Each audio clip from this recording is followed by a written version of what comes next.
160m 아래 바닥으로 떨어져 기계에 끼어 숨졌지만 죽음의 외주화를 검언 유착 의혹에 대해 집중적으로 물어봤습니다. 국민을 위한 일꾼으로 선택된 이들은 국가로부터 생명을 지키고 싶다고 절규했습니다. 반창고 자국으로 가득한 모든 의료진들이 연대하여 덕분에 감사합니다.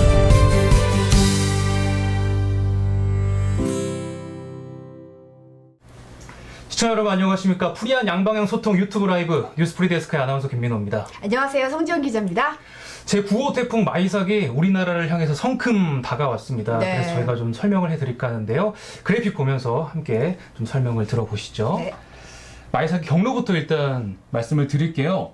마이삭이 익숙한 이름이죠. 태풍 매미와 경로가 굉장히 비슷합니다. 2003년에 이제 발생했던 태풍 매미인데 비슷한 경로로 지금 오고 있고요. 직전에 제8호 태풍인 바비보다도 더 강할 전망이라고 예측이 됩니다. 오늘 낮 동안에는 일본 오키나와 서쪽 해상을 통과를 했고요. 내일 밤에는 제주 동쪽 해상을 지나서 모레 목요일 새벽쯤에 경남 남해안에 상륙할 것으로 보입니다. 이후에 동쪽 지역을 쫙 훑은 뒤에 동해상으로 나갈 것 같은데요. 네. 이번 태풍이 심상치가 않습니다. 네. 그래픽에 보시는 것처럼 중심 기압, 최대 풍속 굉장히 데이터적으로도 굉장히 높고 네. 일단 그 동쪽을 훑어서 지나가긴 하지만 워낙 강하기 때문에 서울을 비롯한 서쪽 지방에도 영향을 주거든요. 태풍 중심 기압은 935헥토파스칼, 올 들어 만들어진 9개 태풍 중에 가장 강력한 세력이라고 합니다. 피해 규모를 예측하기는 어렵지만 일단 대비를 좀 하셔야 될 것 같고요. 비, 또 바람이 매우 강할 것으로 예상이 되니까 여러분 네. 꼭 명심하시고 대비 철저히 하셔야겠습니다. 네, 특히 이번 태풍이 밀물이 가장 높은 데인 대족이랑 맞물려 있대요. 네. 그래서 기상청이 해안가 침수 피해 특히 우려하고 있거든요. 피해가 없이 지나가야 될 텐데 걱정입니다. 네. 자, 많은 분들 들어와 주고 계십니다. 네. 879분 네, 환영합니다. 감사합니다. 강민승 님이 9월 29일 저녁이시라고요. 축하드립니다. 네. 고생 많으셨습니다. 저는 오늘 그 사이버 민방위 교육을 받았거든요. 아, 네. 1시간이면 끝나더라고요. 요즘. 민방위의 위험이네요. 강민승님 아직 따라오려면 멀었습니다. 네. 예. 많은 분들 들어오고 계시네요. 네. 상선약수님, MBC 화팅, 소울풀님 어서 오십시오. 네. KJJ님 어김없이 출석하셨고요. 정유현님 안녕하세요. 많은 분들 계속해서 이제 1000분 가까이 오셨습니다. 네. 많은 분들과 함께 첫 코너부터 한번 시작해 보시죠. 네.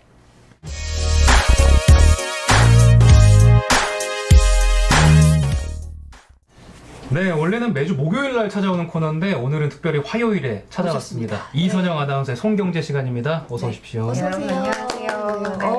좀 빨리 만나니까 더 반갑네요. 아 네. 그래요? 그냥 매일 나올까요? 저희야 좋아요. 네. 얘기하고 나니까 좀 잘못 얘기했다 싶기도 해요.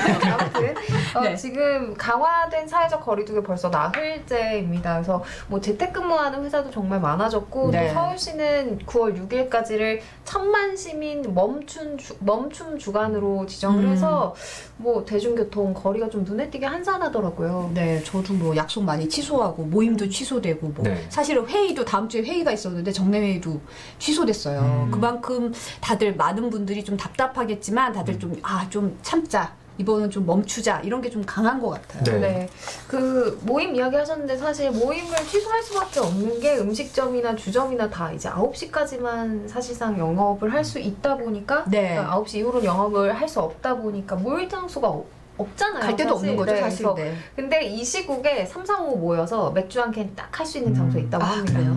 이게 꿀팁이면 좋겠는데 꿀팁은 아니고요. 네. 편의점 파라솔이거든요. 야외 테이블. 네, 네네. 야외 테이블에서 이제 맥주 한 캔에 오징어 생각만 해도 좋긴 한데 네. 이게 사실 사회적 거리두기 지금 다들 심각한 상황이기 이 시국에 좀 때문에 어울리는 건 적절한 아니죠. 행동은 네. 아니죠. 네. 네. 어제 뉴스데스크에서도 이 내용을 다뤘거든요. 영상으로 저희가 준비해 왔는데 함께 보고 이야기 더 나눠보시죠. 네. 사회적 거리두기 강화로 밤 9시가 넘어가자 모든 음식점이 문을 닫았습니다. 손님들도 거의 안 찾아오시는 분위기여가지고 늦게 매장 시작하시는 분들은 애초에 그냥 장사 접으시는.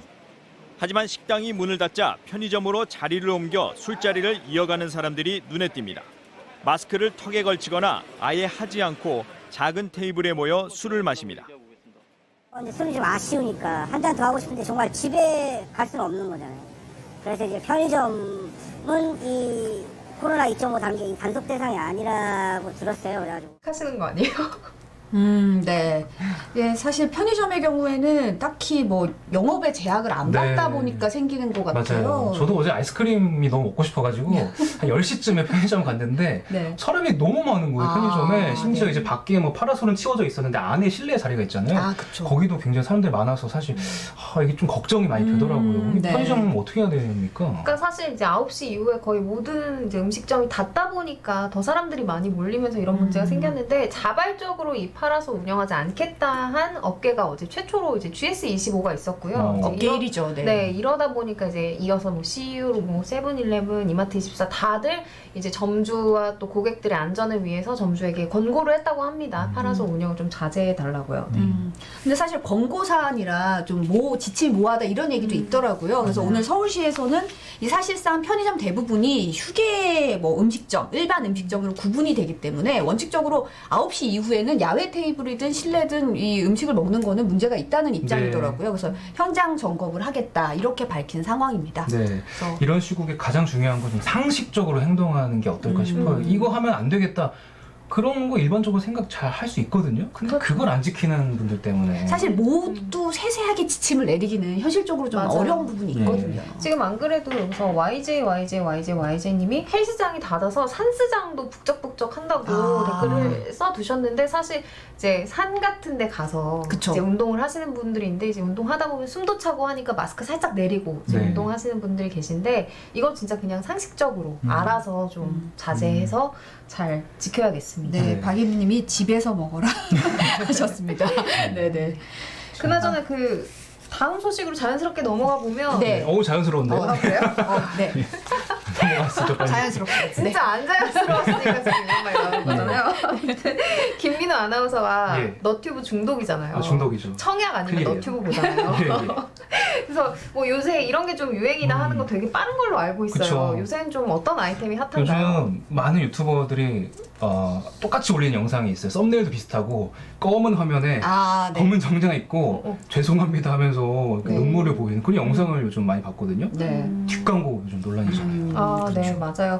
그래서 사실은 그동안은 좀 너튜브에서 이제 눈여겨본 상품이 좀 괜찮다 싶었을 때 이게 진짜 내 돈 내산인지 아니면 광고를 받고 좀 부풀려서 좋은 것만 얘기한 건지 좀 헷갈리는 경우가 많았고 그래서 내 돈 내산이라고 했을 때 믿고 샀는데 알고 보니 이렇게 나중에 사과까지 하면서 사실은 광고였다 이런 경우가 좀 많아서 논란이었어요. 네. 네. 저 관련 영상 준비했으니까 한번 보고 얘기 또 나눠볼게요. 내돈내산 편한 슈즈 하울. 내돈내산, 내 돈 주고 내가 산 물건이라는 의미로 유튜버들이 제품 후기 영상을 올리며 광고나 협찬이 없다는 걸 강조하는 말입니다. 일반 소비자처럼 직접 사서 써보고 추천한다는 유명인의 말에 시청자들도 상품에 호감을 갖기 쉽습니다. 그런데 이들 영상 상당수는 실제로는 돈이나 협찬을 받고 만든 일명 뒷광고인 것으로 드러났습니다.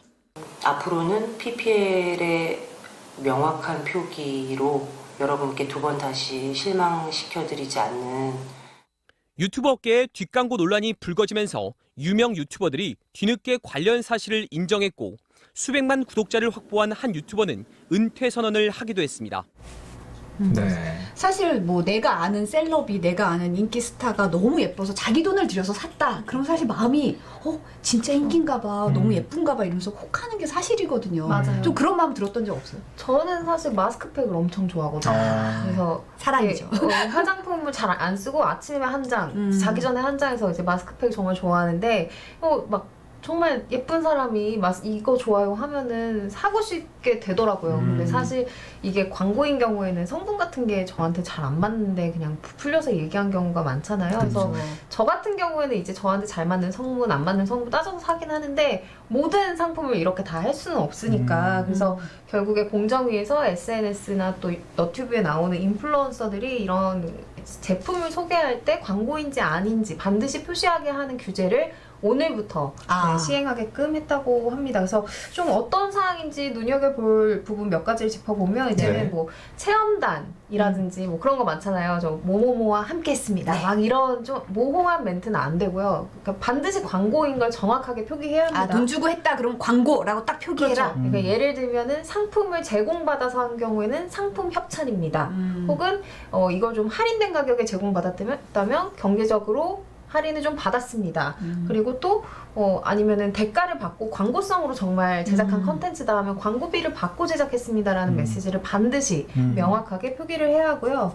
또 유튜브 같은 경우에는 영상이잖아요. 네. 뭐 이렇게 뭐 별스타그램이나 이런 건 사진이어서 게시물에 이렇게 한번 쓰면 되지만 이제 너튜브 같은 경우 영상이기 때문에 영상 처음 시작할 때 그리고 중간, 끝 이렇게 계속해서 표시해야 되는 것까지 규정을 해뒀습니다. 네, 꽤 지킬 게 많아졌는데 이제 새로 시작하는 영상 그렇게 하면 될 것 같고 근데 이미 제작된 영상이 지금 엄청 많고 조회수도 뭐 몇백만 되는 영상들이 많은데 이 영상들은 다 그럼 어떻게 해야 되는 거예요? 지금 김민호 아나운서 말씀하신 것처럼 이미 제작된 영상도 또 앞으로도 많이 사람들이 볼 수 있잖아요. 그치? 그래서 네. 지금이라도 이 규정을 따라야 한다고 합니다. 그래서 뭐 이 부분도 그렇고요. 처음에는 대가 없이 그냥 정말 좋아서 이 컨텐츠를 제작했는데 이게 대박이 나서 막 100만, 200만 보게 된 경우에는 이 제품 업체의 관계자들이 고맙다고 광고 좀 앞으로 더 해달라 하면서 뭔가 대가를 제공할 수 있잖아요. 그렇죠. 이제 그때도 이 뒷광고가 될 수 있는 여지가 있어서 이 규정을 꼭 사후적으로라도 지켜야 한다고 합니다. 네. 네. 저희가 이 뒷광고 관련해서는 오늘 뉴스데스크에서도 심층 보도가 준비되어 있으니까 좀 지켜봐 주시고요. 그런데 이제 바뀐 거, 광고 표시 이런 거 제대로 지키지 않으면 뭐 또 제재가 들어가나요? 어떻게 되나요? 사실 이 제재 부분이 생각보다 되게 세요. 5억 이하의 과징금 혹은 2년 이하의 징역해서 이렇게 행정제재가 들어갈 수 있는데 아무래도 운영이 이제 처음이고 하니까 자발적으로 시정한 경우에는 이 제재 그 수준을 좀 조정할 수 있다고 하네요. 네. 이제라도 좀 소비자들을 최소한으로 좀 보호해줄 수 있는 제도가 생겨서 좋은 것 같고 한 가지 안내를 드리면 오늘 그 뉴스데스크에 나갈 뒷광고 리포트 제가 내레이션 했습니다. 오디오가 김민호 아나운서입니다. 네. 제 목소리 듣고 싶으시면 꼭 뉴스데스크 시청해 주시고요. 네. 다음 소식 넘어가죠. 네. 다음 소식은 아마 많은 분들이 좀 관심을 갖고 반기실 오랜만에 좀 즐거운 뉴스인데 네. 두 분은 보험 뭐 드셨어요? 저 어제 자동차 보험 갱신했어요. 1년마다 해야 되잖아요. 네, 그렇죠. 보통은 이제 운전하시는 분들은 자동차 보험은 다들 의무니까 드실 거고 김민호 아나운서는 저도 자동차 보험하고 안보험. 최근에 실비보험을 뺐어요. 너무 많이 돈이 들어가더라고요. 제가 병원을 잘 안 가가지고. 근데 주변에 이걸 말하면 다시 들라고 다들 왜 실비를 빼냐고. 그러니까요. 예. 이제 나이 점점 먹어가면 쓸 일이 많아질 텐데. 점점 올라가요. 후회하고 있습니다. 잘 생각해 보시고. 사실은 뭐 이제 보험을 저 같은 경우도 굉장히 많이 든 편이거든요. 네. 저는 위험 회피자여서 왠지 그런 것 같아요. 모든 상황을 대비하고 싶어서 이제 예. 보험을 굉장히 많이 들었는데 사실 들어놓고도 김민호 아나운서처럼 도대체 내가 어떤 걸 보장받는지 잘 모르겠으니까 실질적으로. 네, 맞아요. 너무 어려워요. 네, 그래서 이제 뭐 필요한 보험을 저렇게 없애기도 하고 또 반대로 보험이 있어도 보장받지 못하는 경우가 있잖아요. 이게 다 좀 알쏭달쏭하게 좀 이해하기 어렵게 적혀진 약관 때문이거든요. 내가 어떤 걸 보장받는지 잘 이해를 못하니까. 이게 한국어로 쓰여 있는데 국어가 아닌 것 같아요. 약간 외계어 같은 느낌이 좀 들더라고요. 사실 문재인 대통령도 지난해 1월에 약관 좀 고치라고 말씀 직접 하셨잖아요. 네. 그리고 대통령만 이해 못하는 게 아니고요. 심지어 최종구 금융위원장, 이 금융위원장조차 내가 가입한 보험의 약관을 나는 끝까지 읽어본 적이 없다. 그러니까 모든 사람이 이해를 잘 못하는 것 같아요. 그러니까 이게 사실 이 약관이 어려운 게 문제기는 문제였어요. 그래서 실제로 2018년에 금감원에서 조사해보니까 금융권 민원의 60% 이상이 이 보험 관련한 거였고요. 그 내용이 거의 다 이제 보험을 가입할 때는 이게 보장이 된다고 했던 것 같은데 실제로 이제 지급 요청을 해봤더니 안 돼서 낭패를 본 경우 이런 게 대부분이었어요.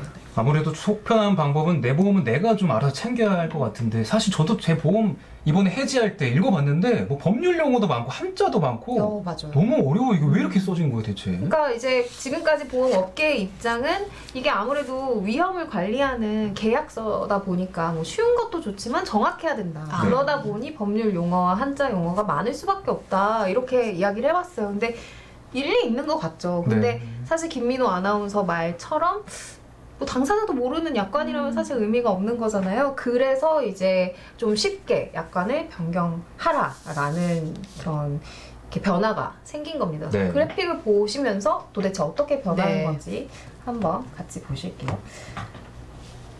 지금 황금금 내역서라고 이게 기존에 이런 식으로 나오죠, 그렇죠? 그러니까 기존에는 이 표 이렇게 나온 게 아니라 보험계약자는 보험계약의 해지 환급금 범위 내에서 보험계약 대출을 받을 수 있습니다. 상환하지 않은 보험계약 대출 이런 거 있잖아요. 그렇죠, 왜 그렇죠. 네. 광고입니까? 도저히 알 수 없는 말들 너무 잘하는데요? 써있던 게 네. 이제 이런 표로 간단하게 예시를 들어서 설명이 되거나 네. 또 이렇게 도대체 내가 내 이 계약은 나중에 환급금을 얼마를 받는 건지 이렇게 그림으로 네. 그러니까 환급금 대상이 1,000만 원인데 500만 원은 이렇게 빼고 5만 원은 이자로 빼서 결국엔 495만 원 내가 받는 거구나 이렇게 그림으로 좀 이해가 좀 잘 돼. 설명이 확실히 가독성도 된다고 좋네요. 합니다. 그래서 또 다음 그래픽 보면 다음 그래픽 같은 경우는 이제 기존에는 보험회사는 피보험자의 건강 상태, 직업 등에 따라 승낙 여부를 결정하며 부활을 거절하거나 보험을 일일 제한할 수 있습니다. 이렇게 진짜 이게 한국말인데도 한국말인지 알 수 없게끔 쓰여 있었다면 이제 개인기입니까 혹시 이거?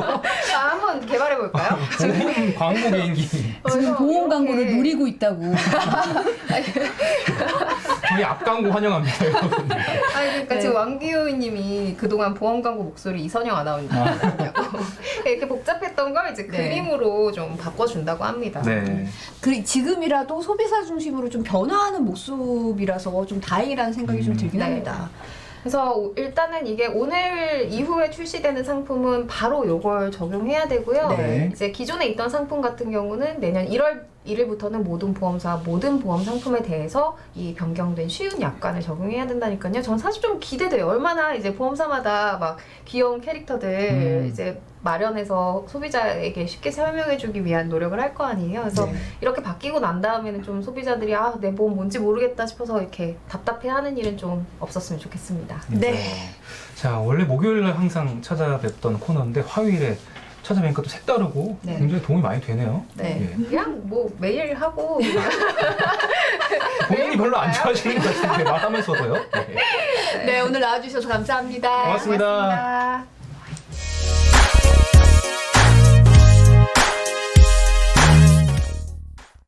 네, 오늘도 어김없이 산책 떠나보겠습니다. 큐시트 산책의 노재필 기자입니다. 네, 안녕하세요. 네. 바로 오늘 큐시트 어떻습니까? 태풍이 몰려오고 있습니다. 예. 네. 근데 뭐 아까 말씀하셨지만 역대급이라고 해서 사실은 다 내일부터 모레까지 아마 영향권이 되겠죠, 우리나라가. 네네. 조심하셔야 될 것 같고요. 코로나 소식부터 제가 전해드릴게요. 네. 오늘 가져온 소식은 뭐냐면 그 확진자 수가 좀 줄긴 했는데 어제부터 13명이 줄었는데 위중 환자가 더 늘었어요. 104명, 100명을 넘었습니다. 그래서 이게 사실은 문제가 되는 게 지금 중환자 병상이 없대요. 없는 데가 어디냐면 광주, 대전, 강원, 전북, 전남 등에는 지금 중환자 병상이 다 없어진 거예요. 네. 그래서 이게 계속 이렇게 지난번 말씀드렸지만 이제 광화문 집회 같은 경우 특히 뭐 사랑제일교회도 마찬가지지만 한 30-40% 이상이 다 60대 이상이기 때문에 그렇죠. 네. 이 방역 당국에서는 뭐 사망자가 다시 좀 더 늘어날 가능성이 좀 많다고 예상하고 있고 예를 들어서 매일매일 한 300여 명 정도 신규 확진이 나올 경우에 9월 3일이죠. 그러니까 오늘이 1일이니까 내일 모레는 한 130명 정도까지 중환자가 늘어날 수 있다 이렇게 예상하고 있습니다. 그래서 근데 이 와중에 이제 교회에서 이제 목사님들이 가짜 뉴스를 좀 많이 말씀하시던데 제가 리포트 하나 가져왔는데 한번 보시죠. 네. 인천 서구 주님의 교회. 담임 목사가 철야 예배를 하며 마스크도 없이 설교를 합니다. 그런데 코로나19가 하나님의 심판이라는 주장을 펴니다. 동성연애자들 그들에서 바이러스 나오고 사이비 이단 수많은 사람이 많이 죽어서 안타깝지만 하나님이 심판하시는 거예요. 지금 하나님이 경고하신 거예요. 경고. 출입자를 관리해 혹시 모를 감염 확산을 막기 위해 도입한 QR코드. 가짜 뉴스도 서슴지 않습니다. QR코드 있잖아요. 그거 하면 중국으로 다 정보가 다 넘어간대요. 나 엊그제 들었어요. 그러면서 백신이 개발돼도 맞아선 안 된다고 말합니다. 백신을 맞은 사람 그 백신 안에 그 사람의 유전자까지 다 조작할 수 있고 그 사람의 정신과 육체까지 다 조종할 수 있다는. 그래서 백신 맞으면 절대 안 된다고. 이 교회에선 지난 22일 첫 확진자가 나왔습니다. 이 목사를 포함해 집단 감염된 신도는 38명이나 됐습니다. 광화문 집회에 다녀온 교인이 대면 예배에 참석했다가 확산된 걸로 추정됩니다. 또 다른 교회의 목사는 유튜브 방송에 출연해 음모론을 퍼뜨립니다. 무시무시한 생물학전을 벌린 겁니다. 주한 미군을 쫓아내버리고 그런 짓을 할 수 있도록 도와줬던 빌 게이츠나 조지 소로즈. 서울 은평구의 한 교회. 광화문 집회 참석자인 담임 목사는 코로나19가 별것 아니라고 주장했습니다. 이 병 중에서 코로나 바이러스로 죽는 확률이 제일 작아요. 왜 마스크 안 썼냐고 귀찮게 말하는 거예요. 즐겁게 설교하고 싶은데 스트레스를 받게. 방역에 균열을 낸 데 이어 교회발 가짜뉴스까지 번지는 사이 서울 영등포 큰권능교회 12명, 동작구 서울신학교 9명 등 교회 관련 집단 감염은 끊이지 않았습니다. MBC 뉴스 김건희입니다. 네, S채님 댓글 하나 좀 읽어드릴게요. 네네. 가짜 뉴스도 성의껏 꾸며야지 너무 성의 없이 만들었다라고. 아니 진짜 뭐 가짜 뉴스가 아니고 실언 수준 아닙니까 이 정도면? QR 코드 찍으면 중국 넘어간다. 또 백신을 맞지 말라고 아까 어떤 분 목사님이 뭐 방송에서 보셨겠지만 네. 백신 맞아서 추적하는 그 정도의 과학 기술이 전 세계에 있는지 모르겠어요. 제가 보기에. 아무튼 좀 배우신 분들인 것 같은데 목사님들 이렇게 정말 잘못된 얘기 하셔서 신도들을 이렇게 나쁜 길로 인도하시면 안 됩니다. 네. 자, 다음도 코로나 소식인데요. 울산에 있었던 일인데 고스톱 코로나라고 뭐 제가 적어봤는데 네. 지난달 25일에 그 어르신들 60대에서 80대 어르신들이 6분이 모여서 화투를 하셨대요. 그랬는데 이제 새벽까지 뭐 마스크도 안 끼고 계속 하시다가 거기서 이제 한 분이 감염이 되셨던 거예요. 그래서 이제 거기서 6분이니까 나머지 5명 중에 4분이 이제 감염이 됐는데 그 중에 한 분이 또 이틀 뒤에 또 다른 분들하고 고스톱을 새벽까지 친 거예요. 또 하셨어요. 네. 거기서 2명이 더 나왔다고요. 그래서 이제 문제는 이제 그 모임에 16명 정도가 더 있어가지고 지금 고수도 모임이 꽤 컸네요. 그러니까 뭐 아마 옆에서 구경도 하시고 뭐 이랬겠죠. 어르신들 뭐, 네, 그렇죠. 뭐 심심하시니까 광도 팔아야 하실 텐데 사실 뭐 광도 하실 텐데 코로나 시국만 아니면 네. 모이셔가지고 이렇게 뭐 하실 소일거리 하시는 거니까. 뭐 괜찮을 것 같긴 한데 지금은 좀 안 하시면 좋을 것 같아요. 네. 지금. 누가 걸렸는지 모르는 상황이라서 나이 많으신 분들 특히 좀 조심하셔야 되거든요. 특히나 고스톱 같은 경우는 흥분이 잘 되잖아요. 비말이 그냥 막 무방비적으로 막 튈 그런 경우이기 있죠. 때문에 네. 꼭 좀 조심해야 될 것 같습니다. 그리고 이게 지금 사회적 거리두기를 2.5단계로 강력하게 한 일주일 정도 지금 9월 6일까지 돼 있잖아요. 네. 근데 이게 사실은 그럼 이게 이제 바이러스가 다 있는 상태에서 왜 만나지 말게 하느냐라고 했을 때 우리 주변에 이제 무증상 감염자들이 많이 있지 않습니까? 근데 그 증상이 없는 상태에서 한 5일 정도 지나면 퍼뜨리지만 않으면 그게 이제 뭐 전파력이 확 떨어지죠. 전파력 떨어지면서 뭔가 좀 자연적으로 이제 낫는 분도 있을 거고 그래서 한 5일 정도에서 6일 한 일주일 정도의 기간이 사실 되게 중요한 시기라고 그래요. 그래서 특히 이제 걱정스러운 거는 무증상 전파가 걱정스러운 부분인데 이 부분을 사실은 이제 사회적 거리두기를 통해서 확산을 좀 막아보자 이게 이제 정부의 취지입니다. 네. 사랑제일교회에 대해서 이제 구상권 청구를 하겠다고 이제 건보공단하고 서울시가 이제 입장을 밝혔는데 사랑제일교회 확진자가 지금 1,000명이 넘었어요. 넘었는데 지금 뭐 한 1,035명 정도 기준으로 봤을 때 한 65억 정도 진료비가 들어간다고 그래요. 그 중에서 건강보험공단이 한 55억 정도를 부담하는데 이걸 이제 청구할 방침을 지금 세우고 있습니다. 서울시도 역시 방역을 이제 방해해서 확산된 거에 대해서 조사를 해가지고 이제 그 구상권을 이제 9월 초에 소송을 제기하겠다 이런 입장인데. 근데 저희 그 박윤수 기자가 리포트 준비하고 있는데 계산을 해온 거 제가 갖고 왔거든요. 그러니까 정강원 목사 예를 들어서 정강원 목사가 지금 16일째 격리 치료 받고 있어요. 근데 이분은 입원 치료 받게 되면은 하루 치료비가 65만 원 정도 나온다고 그래요. 그러면은 지금까지 한 1,000만 원 정도, 1,000만 원 이상 들어갔다는 얘기잖아요. 개인에게만 지금 1,000만 원 이상. 그 중에서 80%인 832만 원을 건강보험에서 나가고, 그러니까 우리가 낸 보험료, 그러니까 중에 세금 같은 성격이죠. 그다음에 10%는 국가, 나머지 10%는 지자체가 낸대요. 사실은 자기 돈은 하나도 안 들어가는 거예요. 무료네요, 무료. 그렇죠. 그래서 국가의 방역 활동을 저해한 어떤 그런 거를 이제 방해한 그런 분들에게조차도 이렇게 나라 세금을 써도 되느냐 뭐 이런 부분에서는 그런 지적들이 있거든요. 그래서 아마 이제 뭐 사랑제일교회 말고도 다른 교회나 다른 곳에 이제 방역을 방해한 어떤 그런 교회나 뭐 단체 이런 데 대해서는 아마 지자체에서 이제 구상권 청구를 계속 하게 될 거예요. 개인에 대해서는 마찬가지고. 자, 다음 소식 뭐냐면요. 이재용 삼성전자 부회장이 이제 결국 불구속 기소가 됐습니다. 네, 불기소가 아니라 불구속 네. 기소죠. 네, 많은 분들 헷갈려하더라고요. 구속은 안 됐지만 기소는 된 거예요. 재판에 네. 넘겨진 건데 검찰이 1년 9개월 동안 수사를 한 끝에 이제 기소하기로 결정을 내렸어요, 오늘. 네. 근데 이제 뭐 아시겠지만 수사심의위원회에서는 이재용 부회장에 대한 수사를 중단을 권고했잖아요, 사실. 불기소를 권고했죠. 그렇죠. 권고했는데 사실 권고기 때문에 검찰이 그걸 받아들일 의무는 없습니다. 그래서 오늘 그 검찰은 뭐라고 그랬냐면 기업의 조직적인 금융 범죄를 눈 감아줄 수 없다. 네. 이게 이제 오늘 기소한 이유인데 세 가지의 어떤 이유를 들었어요, 그 검찰이. 네. 첫 번째는 명확성. 명확성. 네, 흔들림 없는 증거가 있다라고 얘기했는데 수사 기록이 한 21만 페이지 정도가 된다고 해요. 그러게요. 네. 그러니까 검찰이 그동안 굉장히 많은 수사를 했고 그 삼성그룹 내에서 얼마나 조직적으로 이제 그 불법 승계, 경영권 불법 승계에 개입을 했는지에 대한 증거를 명확한 증거를 가지고 있다라는 게 검찰의 얘기고, 그다음에 네. 중대성이라는 것도 얘기했어요. 중대성. 중대성은 뭐냐면 자본시장을 질서를 교란한 중대한 범죄다. 그러니까 중대한 범죄에 해당하기 때문에 중대성이 있다라는 거고, 한 필요성이라는 걸 마지막으로 필요성을 또 검찰이 얘기했는데 이건 뭐냐면 네. 1년 9개월 재판에 안 가게 되면 1년 9개월 동안 검찰이 수사한 거 어떻게 수사했는지 알려줄 수가 없잖아요. 네. 그래서 그런 필요를 위해서라도 기소는 반드시 해야 된다라는 게 검찰의 재판에 가서 입장입니다. 따져보겠다. 그렇죠. 재판 가서 따지자. 우리가 어떻게 수사했는지 따져보자. 이런 얘기예요, 검찰은. 근데 그래서- 21만 페이지면 너무 많아가지고 재판에서 그렇죠. 보는데도 오래 걸릴 것 같아요. 그래서 뭐 1심 판결만 나오는데 한 2년 걸릴 거라고요. 그럼 당연히 이제 또 뭐 불복을 해서 또 계속 갈 거 아니에요? 그렇죠. 대법 선고까지 가려면 뭐 한 4, 5년 걸리겠죠, 예를 들어서. 그러네요. 네. 뭐 더 빨라질 수도 있겠지만. 네. 한번 지켜봐야겠네요. 네네. 근데 삼성 측은 오늘 이 검찰의 기소 결정에 대해서 네. 반발을 했어요. 뭐라고 반발했냐면 모든 합병 절차가 적법하게 이루어졌고, 그다음에 경영상 필요에 의한 것이다. 그다음에 수사심의 뜻을 훼손해서 신뢰를 저버렸다, 검찰이.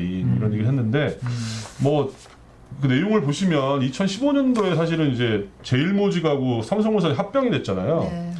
그때 이제 그 이재용 부회장이 제일모직의 주식을 23.2% 가지고 있었어요. 근데 합병 비율이 1대3이에요. 그러니까 제일모직 주식 하나하고 이쪽 세 줄 합친 거라서 사실상 지주회사인 그 삼성물산의 장악력을 통해서 이제 그룹의 어떤 경영권 승계를 이제 완성하는 걸로 갔는데, 검찰은 오늘 이제 그 과정에서 되게 조직적으로 이제 삼성 측의 어떤 계열사도 동원이 되고 했다는 거예요. 그래서 뭐 분식회계뿐만 아니고 주가 조작 등을 저질렀다라는 거고, 그래서 이재용 부회장만 그 된 게 아니고 관련된 그 누구죠? 여기 제 이름 갖고 왔는데 네. 그 최지성 전 미래. 네, 그렇죠. 그 11명을 같이 삼성전자의 전직 그 고위 임원들 포함해서 다 11명을 같이 기소를 했습니다. 네.